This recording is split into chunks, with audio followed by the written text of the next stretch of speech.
Bishop Taylor, and thank you, everyone. I'd like to start with a little bit of history on the Margaret Parker Lecture, for those of you who are new to our diocese, which there are many, but also for those whose memories are short. Richard Parker, lecturer in public policy at Harvard University's Kennedy School of Government, and his brothers, Stephen and David, launched the Margaret Parker Lecture Series in 2008 in memory of their mother, a diocesan lay leader and lifelong advocate for women. The Diocesan Convention Series honors Parker, who died in 2007 at the age of 93. She was an active lay leader and ministry partner with her husband, the Reverend Canon Richard Parker, who served for 42 years as the rector of St. Cross Church in Hermosa Beach. Inspired by her ministry and legacy, this lecture series amplifies and celebrates voices of peace and justice through the empowerment of women. Lecturers have included the Right Reverend Barbara Harris, Dolores Huerta, the Reverend Jim Wallace, among others. We are grateful to Richard and Stephen, who are here today, along with Steve's wife, Kim, and their neighbor from growing up, the kid they played with down the street, Hendrix.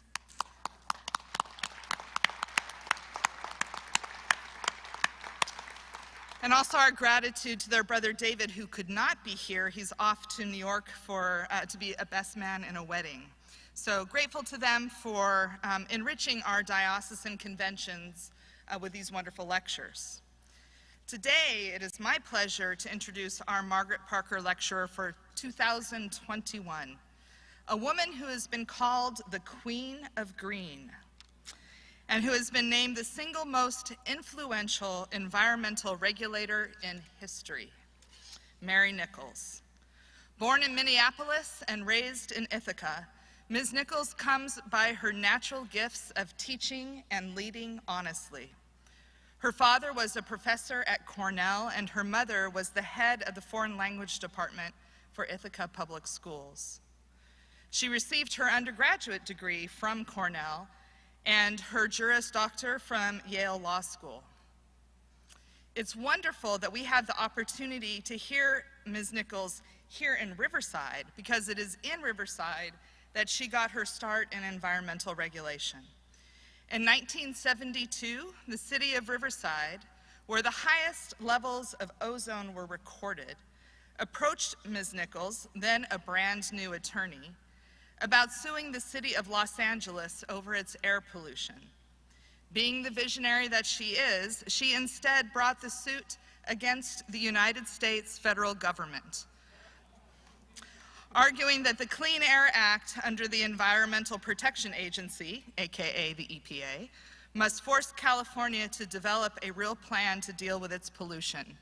If you are someone like me who has watched our skies become less and less smoggy, you have Mary Nichols to thank for that.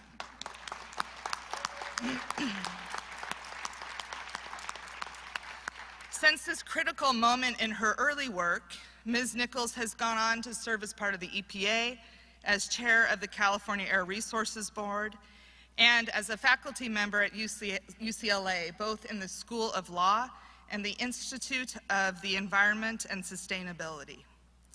She also served a critical role at the UN's Climate Change Conference, also known as the Conference of the Parties, aka COP, in both 2015 in Paris and in these past 2 weeks in Glasgow. She is fresh off her flight back to LA from Glasgow yesterday.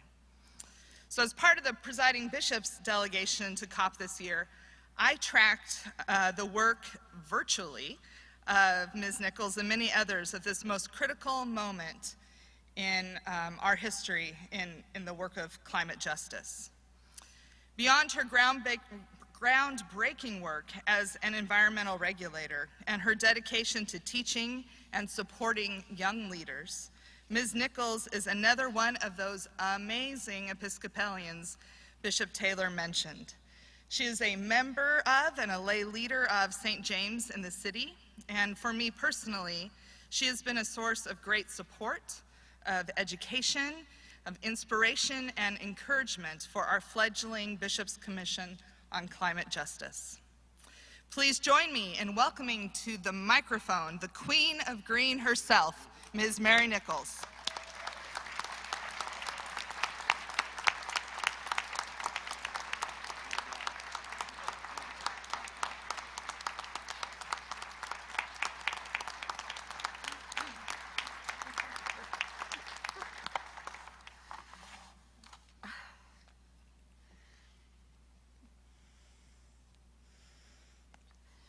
Thank you so much, Canon McCarthy, for that incredible introduction. It was really wonderful. Good afternoon, friends and fellow Episcopalians. If you've been following the news coverage of the United Nations gathering in Glasgow, Scotland, these past 2 weeks, you may be wondering if anything really happened. You may be feeling discouraged by the apparent lack of meaningful progress in bending the curve of the increasing buildup of gases in the atmosphere. And you may be wondering if anything can be done now to stop the Earth's atmosphere from reaching temperatures no humans have ever experienced by the end of this century. Or, as a rational person and a church leader, because you wouldn't be listening to my remarks here if you were not, you may be saying to yourself, I'd rather be spending my time working on a problem closer to home, like homelessness and injustice. Well, I want to talk to you a little bit about the climate talks in Glasgow and the stories that you don't get from reading or watching the news, and why I think that we who are gathered here are uniquely qualified and called upon to address this very real crisis. First, just some facts. To be clear, atmospheric modelers, geoscientists, statisticians, historians, and all branches of science are in agreement that the buildup of greenhouse gases is already irreversible. Sea level rise is underway. Glaciers have already melted. Whole categories of nature, mostly insects, maybe not very appealing plants, have disappeared. They are now able to attribute specific fires, floods, and hurricanes to greenhouse gases that are literally baked into the Earth's atmosphere. We also know that these changes in the condition of our planet are caused by actions that civilized people, starting with the Industrial Revolution in Northern Europe and quickly spreading to the United States, and now overtaken by China and other parts of Asia, rapidly catching up, were undertaken intentionally. The burning of fossil fuels for heat, light, and mobility was not something that was forced upon our ancestors over the last 200 years, and it was certainly not caused by some freak of nature. Hundreds of millions of people enjoy longer, healthier lives because of changes that were enabled by coal and petroleum.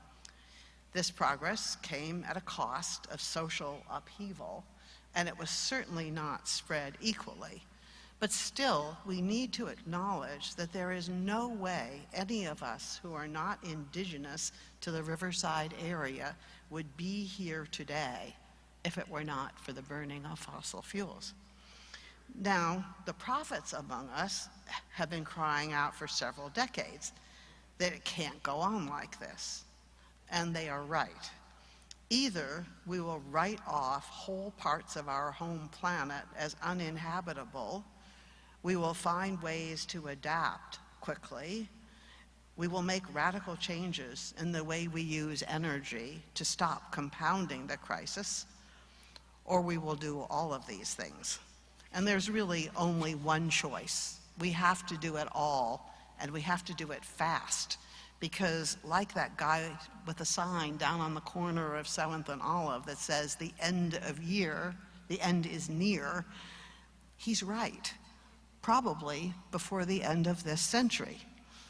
Now, if you're like me, you don't really respond very well to the guilt and recriminations that tend to follow from recognizing the mess that we're in. When I was a public official, up to a few short months ago, I had responsibility for crafting California's response to the challenge. I had to keep looking for solutions and to convince other people that change is less painful than the alternative. And this is the task that most of the leaders of the nations, including those that were gathered in Glasgow, are failing at. And it's where we, the people, and we as Christians come in. So let me talk a little bit about what Glasgow is actually like. First, let me try to set the scene. This was the 26th Conference of Parties, or COP, parties to the Rio Treaty that first declared climate change to be a global threat and committed the nations of the world, the members of the United Nations, to do something about it. President George H.W. Bush visited that conference and supported the agreement. And the agreement has been updated several times, most significantly at Kyoto and in Paris. And many updates have been made to reflect the fact that while our knowledge of the science and the solutions continues to improve, that the situation on the ground continues to get worse. The global pandemic temporarily halted travel and shut down much of industry, and it made a barely perceptible dent in the increasing rise in emissions of greenhouse gases. So this year, with a new president determined to act on global warming and an administration filled with highly competent experts like John Kerry and Gina McCarthy, and polls showing large majorities of Americans supporting radical ideas like shutting down coal-fired power plants, many people thought that this would be the year for a big, bold agreement. Instead, at the official end of the meeting on Friday, negotiators were still struggling with language about how countries would report their emissions and how nations could cooperate to jointly achieve results through trade agreements or so-called market mechanism. There were some major pledges along the way, some of them that had been made before, some reiterated or strengthened, including a halt to new coal plants and a focus on methane emissions from agriculture, landfills, and oil and gas operations. But mostly the agreements are written in very carefully opaque diplomatic language, or to quote the activist Greta Thunberg, blah, blah, blah. Now, what went wrong? Well, not much if you realize that the haggling over text was going on in a small room with professional negotiators who were there to represent their national governments, far away from the thousands of people in pavilions and auditoriums and online, like Melissa McCarthy, watching the proceedings, talking to each other, and some marching in the streets. The only parties to the Paris Agreement are national governments, the 293 member states of the United Nations. Even states like California or cities like Los Angeles that have adopted climate plans and have achieved real emissions reductions have no official standing at this event. We do not get to speak to the negotiators unless we happen to chance upon them, in the street or a restaurant somewhere. So why did I go? Why endure the long lines that you have to stand in to get your credentials, the daily COVID test results that have to be submitted, not to mention the expense of getting there and the terrible food that's available inside the convention halls?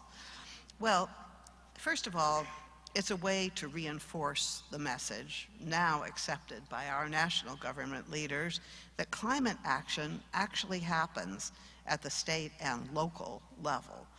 As Governor Jay Inslee from Washington told a room full of international officials who are part of something called the Under 2 Coalition, a group of states that have committed themselves to doing everything that they can do to keep our temperature from rising above 2 degrees centigrade.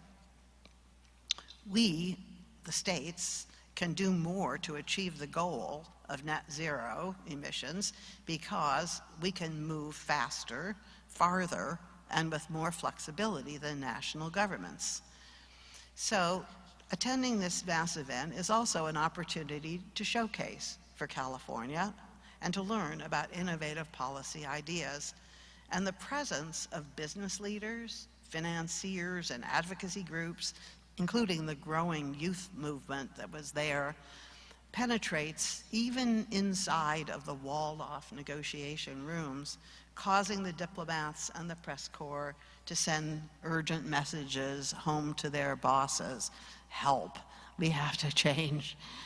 As a Californian there to be part of a delegation representing the most populous state in the United States, the one with the longest coastline and some of the most endangered natural resources, it's been my mission for more than a decade to spread the word about California's ambitious programs and the specific details about how they work, with the goal of inspiring others to follow our lead in their own jurisdictions. And it's worked. California's zero emissions mandate for new cars and trucks did more to inspire the growing demand for advanced technology vehicles and the broad response by manufacturers than any other single factor, and they will acknowledge that themselves. Other elements of our portfolio of climate policies, including a target of 100% renewable electricity and a low-carbon fuel standard that uses a fee on gasoline and conventional diesel fuels to provide incentives for renewable biodiesel and other ultra-low emission fuels. Los Angeles has the first ever petroleum refinery that has been converted to making 100% renewable aviation fuel, and 2 more conversions are in the works. That's worth applause. Thank you. So I hope you can agree with me that California actually has quite a lot to talk about and to be proud of. But we also learned from what others are doing. For example, we heard about IKEA's campaign to have all of its deliveries worldwide be in zero-emission trucks by 2025. And we heard the governor of New Mexico talk about her plans to wean her state from their role as one of the #1 oil and gas producers in the country by 2045. All this and more of the solutions on display could, if scaled up, actually add up to meeting the Paris Pledge. In other words, we heard and we saw and we talked about the fact it can be done. And with the growth in emissions, it must begin. But the problem is that we in California are only about 0.1% of the ongoing emissions. The growth is in Africa, Asia, Latin America, places where demand for energy to create development opportunities to support a better life for their populations is growing, not shrinking, not aging. Here in the US, the risk of wildfires and the benefits of electric cars and solar roofs are also not spread evenly. And so even though we have done much to try to use the resources that we've gained as a result of fees on higher emitting fuels to the benefit of inner city communities, we are far from achieving true environmental justice. And the estimates of $3 trillion that would be needed to convert the entire world to sustainable energy caused many political leaders to simply throw up their hands and say, there's no way we're going to meet this goal, and since we're going to fail anyway, why should we even get started? So I saw a lot of very anxious and distressed faces inside the Glasgow Convention Center, and a lot of angry people, many of them young, shouting and waving signs out in the street. And a couple of times after panels that I was speaking on, I was confronted by people who wanted to know how I could be so positive and optimistic in the face of the obvious failure to make the kinds of radical changes to all of our systems that will be needed. Really, nothing in the agreement coming out of Glasgow sounds like radical change. And my only answer that I could give was, you're right. Keep on pushing. In the midst of all of this dissonance, however, that I was experiencing, I had one really remarkable encounter. I happened to have a lunch date with Catherine Hayhoe, a Canadian climate scientist who was recently appointed as the chief scientist of the Nature Conservancy. The Nature Conservancy, or TNC, is an old-line, mainstream, not-for-profit organization known for its work on saving species and habitats using state-of-the-art information and financial tools to preserve land and water resources, not known as a climate activist organization. Catherine has won awards for her work as an evangelical Christian who is able to communicate effectively about climate change to people who do not like or trust scientists at all. And her being taken up by the Nature Conservancy and taking on this role is, I think, a pretty powerful sign of how conservation in the old-fashioned sense of the term and conservatism and also science can be melded together. Our meeting was scheduled by our respective organizational sponsors to talk about some possible collaboration on projects to restore the natural carbon capturing capacity of some very badly degraded agricultural lands in China, where TNC has worked and where California also has a strong relationship. But after a certain amount of exploratory chat and talk about how to raise the funds to do this project, she gave me a copy of her new book called Saving Us, A Climate Scientist's Case for Hope and Healing in a Fractured World. Now, the title is self-explanatory, but the underlying theme is much more interesting, I think. Her argument, in pretty simple terms, told by a good storyteller, is that we in our own communities are giving up, that we have become so paralyzed or so depressed or so guilty about the fact that we haven't been able to figure out how to stop global warming, that we just are unable to move forward. Many people, she reports, knowing that she's a religious person, come up to her and in effect sort of offer to confess. I don't drive an electric car. I took an airplane to get here. And they somehow feel that if they could just tweak their consumption habits, be better consumers, that they could save the world. Well, it's just not so. Catherine, I think, is right in saying that we need to look at the facts, knowing that a transition away from the effects of fossil fuels is necessary, and find the tools that can make that transition happen as fast and with as little harm to individuals as possible. For example, to cite how you might go about thinking about something like this, and it's a wonky example, but bear with me here. California put in place a system whereby electric utilities have to buy carbon allowances to cover the emissions that they create from their gas burning or, in some cases, imported coal facilities. And then they have to donate the value of those allowances to their customers. This is a way of sending a message to twice, really.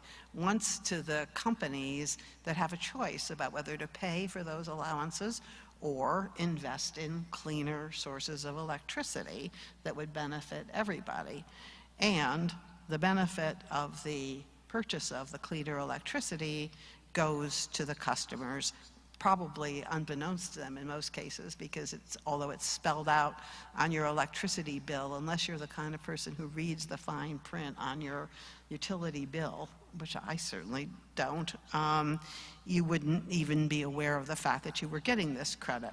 But the point is that the state found a way to put the burden of complying with our drive to get to renewable electricity on the entities who are most capable of making the decision and choosing to do it themselves, and to spare the customers the cost of making that switch. Now, there's a lot of ways that this could be done. There are many policy tools that people have experimented with and are using now. But the point is, these are the kinds of things that are going to have to be done to make really deep, meaningful changes happen. So, what's our responsibility then, those of us who are here?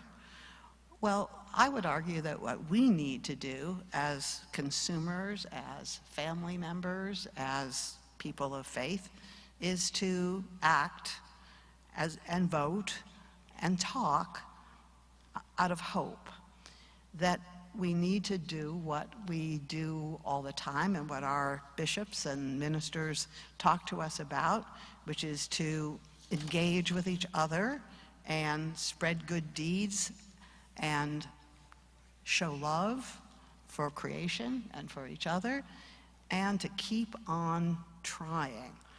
The persistence of poverty and racism, of unequal justice, requires us to keep on working, and solving for the disaster of climate change needs to be done as a part of and in conjunction with our ethical duty to address those issues as well.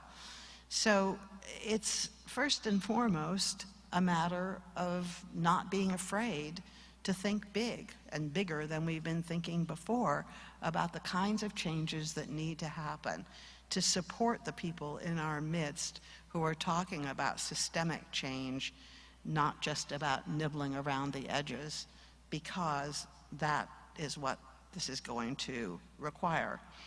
Now, we can do a lot in our own communities to break the grip of fossil fuels and move in the direction of more sustainable energy. We need to find ways to integrate it into our own agendas, whether we're responsible for managing properties or for investing funds. We can all learn more about the opportunities to green our surroundings, make them more sustainable by planting trees that can reduce the need for air conditioning and conserve imported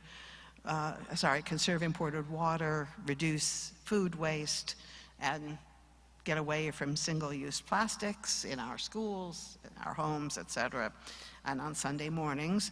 But we also have to insist that governments at every level stop subsidizing the oil and gas industry and make them clean up their ways. So I think we're going to find allies all around us once we start to show that we understand what the real game is here. We can find others to work with on these issues and other institutions that share these goals. All of these activities in turn, as they garner some success, will give us all a feeling of more confidence and an ability to support each other.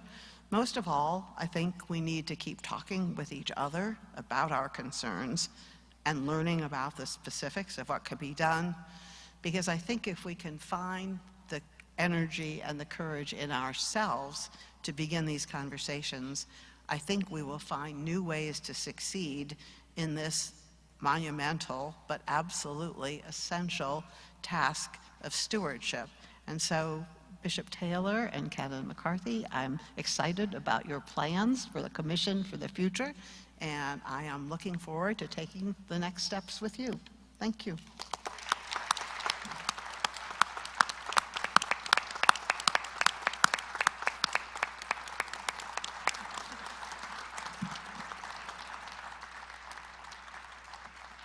So our speaker has given us, first of all, a rare inside glimpse behind the scenes in Glasgow. Second, she's reminded us about her legacy, which is nothing about blah, blah, blah, and all about affecting change that has saved lives and made lives better. And she has also offered us a message of hope and love, and she has offered to continue to collaborate with us on what we can do as a community of faith to make this happen. Let us once again give our thanks to our Margaret Parker lecturer, Mary Nichol.